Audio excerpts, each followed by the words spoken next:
Tonight, we report on the healthcare system of Australia. 24% of those surveyed in a recent poll said the Australian system works pretty well.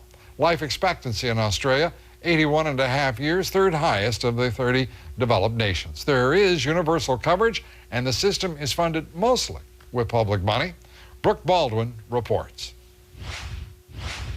Australia, population 21 million. Their healthcare system is called Medicare. Same name as in the United States, but much different. In Australia, everyone is covered.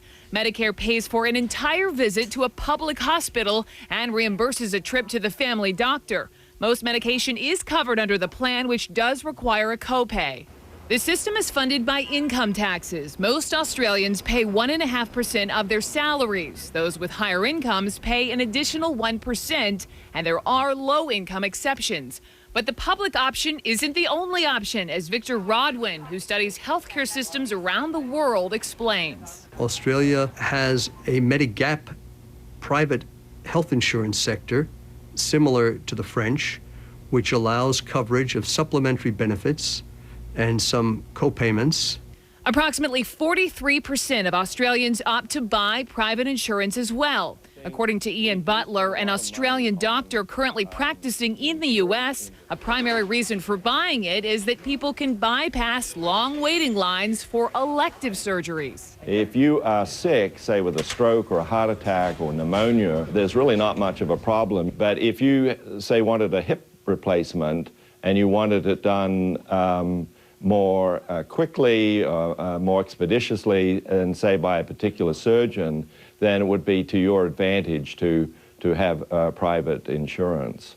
It also helps cover costs for private hospitals and specialists not entirely covered by the public plan.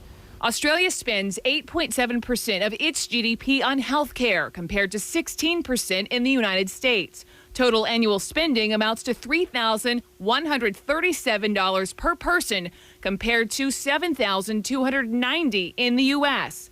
Life expectancy, 81.6 years versus 78 in the United States. On the whole, 24% of Australians surveyed in a recent poll said their system works pretty well, compared to 12% in the U.S. On the life expectancy end, which, by the way, is 2 years higher in Australia than the average, the OECD points to the fact that Australia has received remarkable success in reducing tobacco consumption. In the last 20 years, they have cut the percentage of adults who smoke in half. How about that? That's terrific, and we haven't done nearly so well. We haven't. Maybe they're enjoying the Great Barrier Reef and diving right. instead. You know, getting rid of those cigarettes and being able to make a tank last a little longer. Maybe. Brooke, thank you very much.